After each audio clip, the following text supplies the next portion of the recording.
Bonjour à tous, une petite vidéo sur rappel du langage de programmation ladder. Donc je rappelle, c'est un langage qu'on a besoin pour surtout programmer les automates. Donc ça dépend la technologie d'automates. Il y a des petits automates qu'on appelle les Zilio là. On peut introduire en logigramme, on peut programmer en logigramme. On peut programmer en ladder, c'est l'objectif de ce rappel. Il y a certains, on l'a vu à l'atelier, on peut programmer avec un graph 7, comme avec le PL7, pour tout ce qui est télémécanique.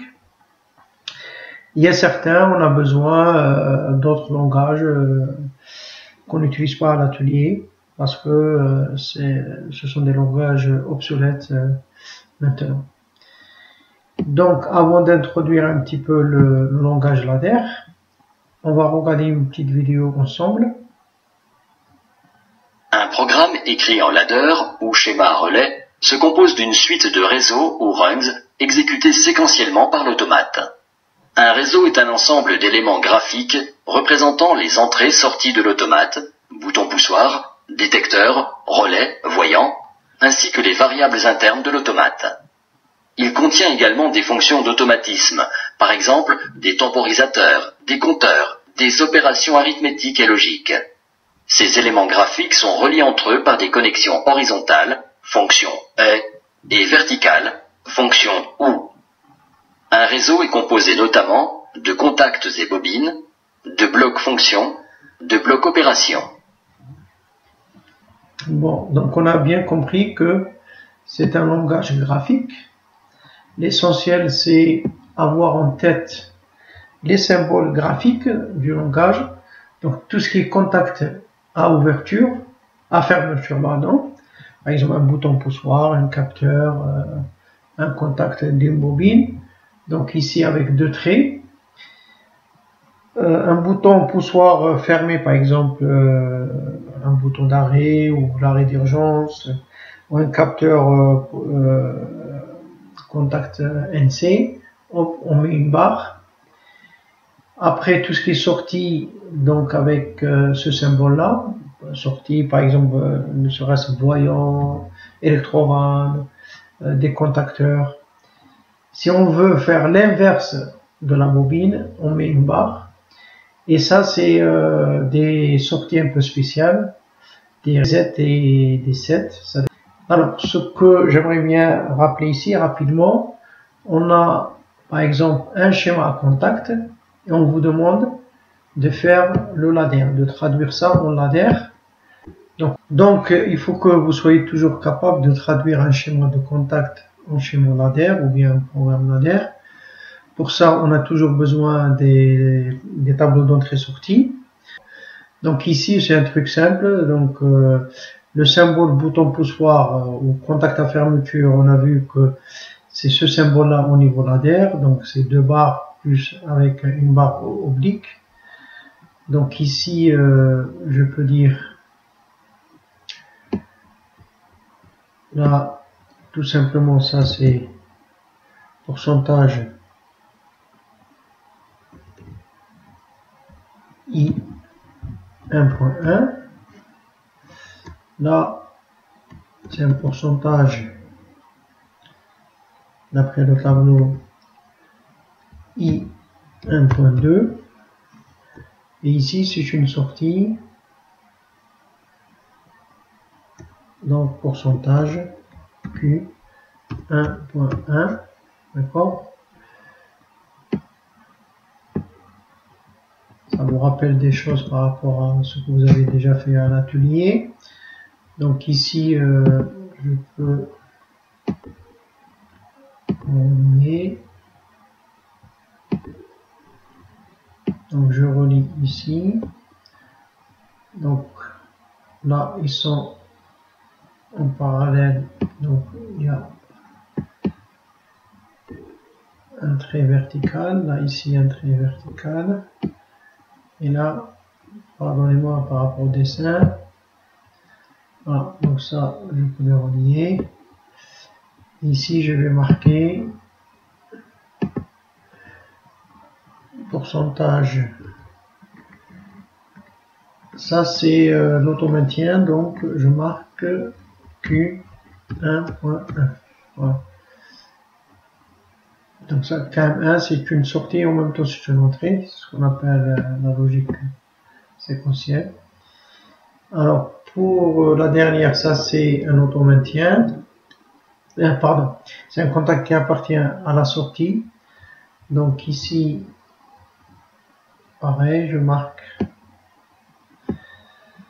KM pourcentage Q1.1 et là j'ai pourcentage Q1.2, donc on est là, je le fais ici. Donc ce n'est pas compliqué, une fois on a le schéma devant nous, schéma contact, la traduction elle n'est pas très difficile. La deuxième exercice, comme vous pouvez voir, donc on a une équation logique ici, on veut la traduire en ladder. Donc ici on voit bien qu'on a un et, ça veut dire ils sont en série, là un plus ou un ou, ça veut dire ils sont en parallèle. Donc je peux traduire ça en un schéma. Donc ici,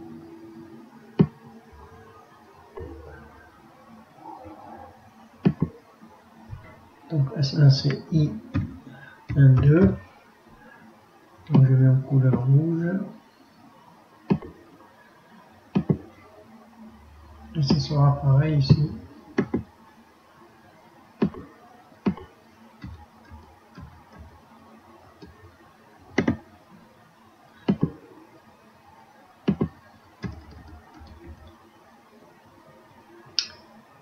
Ici j'ai S2 bar, donc si j'efface,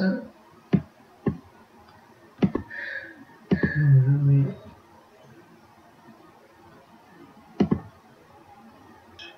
voilà. Et là je marque, c'est pas évident avec ce logiciel, pourcentage I 1,4.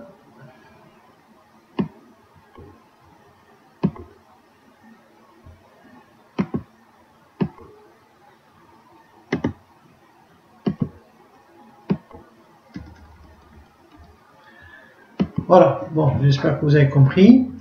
Donc je ne vais pas faire le deuxième. Ici c'est, on a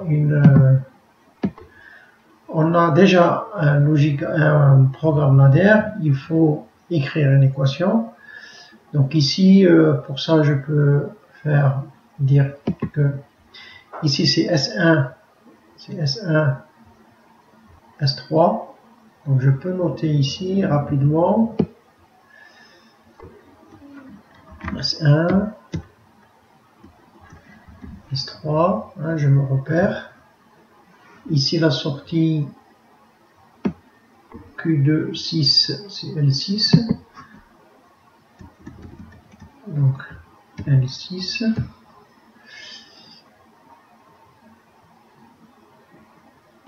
Là, celui-là c'est Q2, 6, c'est L6. Et là, I13 c'est S2.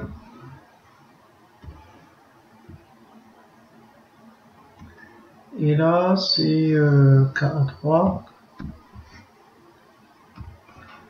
Donc là, je peux écrire l'équation de L6 de K3. Donc L6 égale à quoi? Égale ici S1 et S3. Donc S1 point S3 ou L6. tout simplement. Par rapport à KA3, c'est simplement S2. Voilà. Donc là, bon. Bon, merci. J'espère que vous avez compris le langage lanien. C'est pas très difficile.